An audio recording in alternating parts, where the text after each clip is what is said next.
Здраво, ова е 174-тото издание на Видеологија со Златко Ѓелевски, дигитален краток осврт за актуелни филмски остварувања, односно спонтана критичка анализа која е збир на први впечатоци илустрирани со подвижни слики.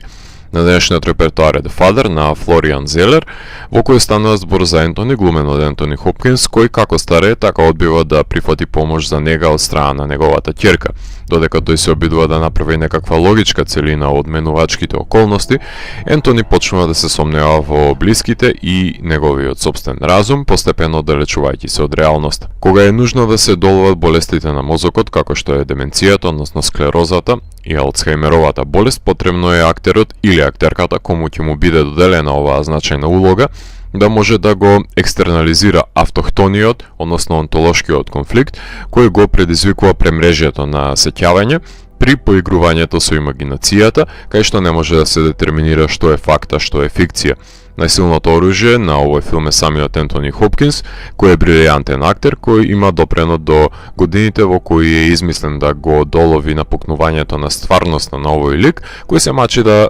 спознае која од неговите ќерки е жива, а која е фигмент на неговата имагинација.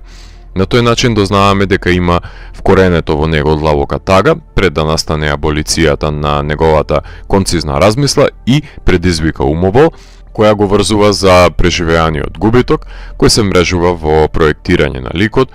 кој му недостига во постоечките кои го обкружуваат. Обструкцијата со која се соочува Ентони може да се толкува како борба со своите отелотворени демони, односно гледа духови кои го прогонуваат од минатото, но нема начин како да им се спротиста, бидејќи никој не му верува на погледнатото, што е жанровска концепција, популарно именувано како gaslighting, која одлично функционира во оваа мелодрама. Ана е ќерката на Ентони, глумена од одличната Оливија Колман, која има жртвувано дел од сопствениот живот за да му пружи грижа на родителот, која е свесна дека секој ден губи дел од него во неповрат. Таа не сака да се откаже од неговото негување, се обидува да го посетува што е можно почесто, најмува негувателки, кои Ентони ги брка уште при првиот контакт, па Ана се наоѓа во еден животен крстопат, кај што постои можност да го продолжи незиниот живот со саканиот во Париз, што значи дека мора да го остави незиниот татко во грижа на нечии достојни раце. Последна солуција е сместувањето во институцијата, кај што ќе биде надгледуван од медицинските лица и ќе биде во друштво на неговите врсници. Оваа одлука не ја носи со лесно срце, затоа што Ана е приклешнена да го донесе изборот, да го пролонгира собствениот живот за да се грижи за родителот или да го напушти со тешко срце, но да се избори за право на собствен живот. Режисерот ќе ви остави простор да пресудите дали е оправдана одлуката на Ана за дезинтегрирачкиот татко. Во филмот се појавуваат и актерките Оливија Вилијамс и Имоџен Пуц, чишто ликови неретко се прелеваат една од друга, односно нивното постоење се амалгамира, затоа што поматено му е поимањето на Ентони, па нивното постојано заменување на местото е возможно дури и со Ана.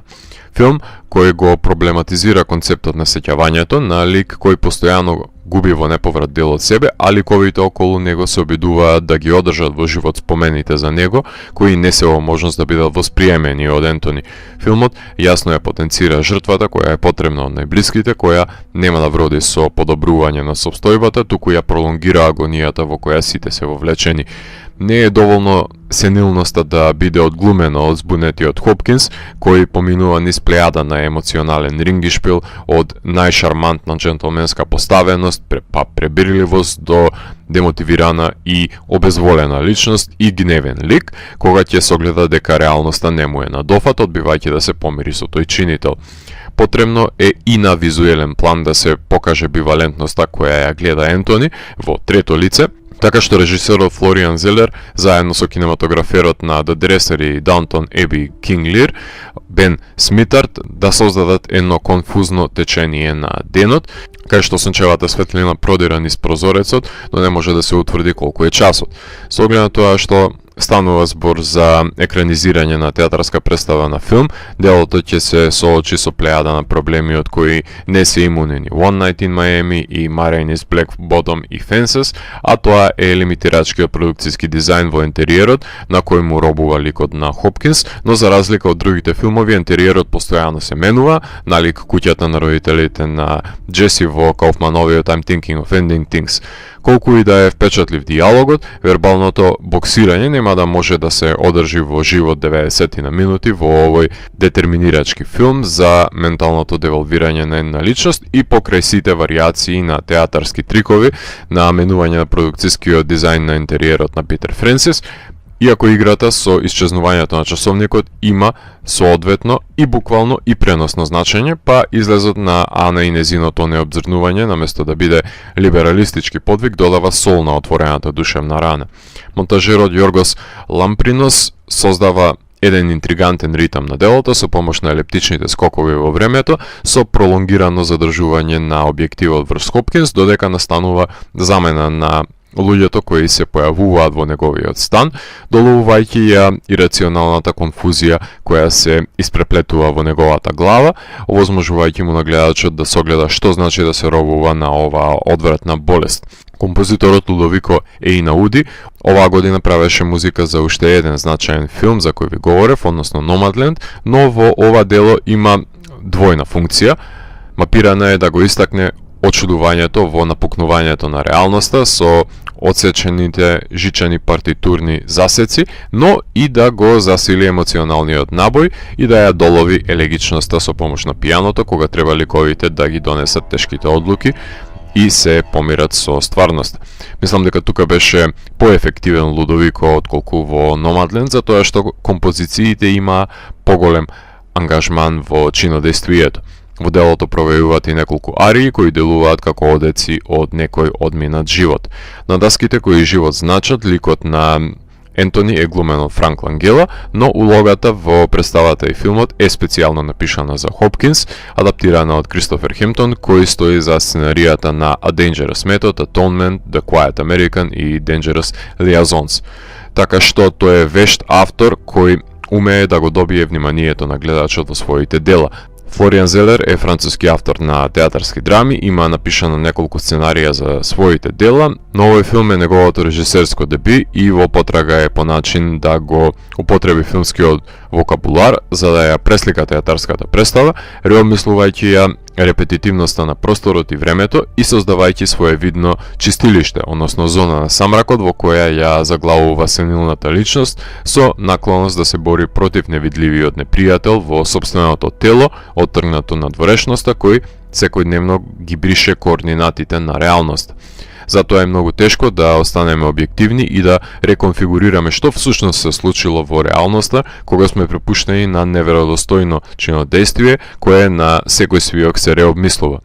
Аналогија може да се повлече со скорешниот филм за губењето на сепството во Супернова, иако во минатото и Сара Поли ги истражуваше последиците од Алцхајмеровата болест во Away From Her од 2006 година, зачетокот на губитокот на зборови на Џулијан Мур е искористен како импликација во Still Alice од 2014 година. Лора Лини и Филип Сеймур Хофман ја разработија оваа проблематика на комичен план во The Savages од 2007 година. Михаел Ханеке на срцепарателен план долови заробеништво во тело во Амур од 2012, а Доналд Сатерленд е жртва на оваа болест во Аурора Бореалис од 2005 година, а во Роботен Френк од 2012 година се имплементира оваа болест во научно-фантастичен контекст, додека пак The Taking of Deborah Logan и Relic во хорор манир, иако формалистичката поставеност на заробените ликови повеќе наликува на Carnage на Роман Полански или The Party на Сели Потер. The Father ја имаше својата премиера на минатогодишното издание на Sundance, а потоа играше на TIFF, Цирих,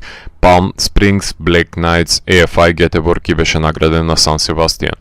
Филмот е номиниран за 6 Оскари, за главна машка и женска улога, за адаптирана сценарио, монтажа, продукцијски дизајн и за најдобар филм. Хопкинс е можеби најблиску до добивање на статуетката, но таа трка е со мртов човек, така што дискутабилно е дали ќе ја освои иако ја заслужува. Номиниран е и за Златни глобус и за Бафта, како и за бројни награди од кружоците на критичарите и на синдикатите на филмските работници.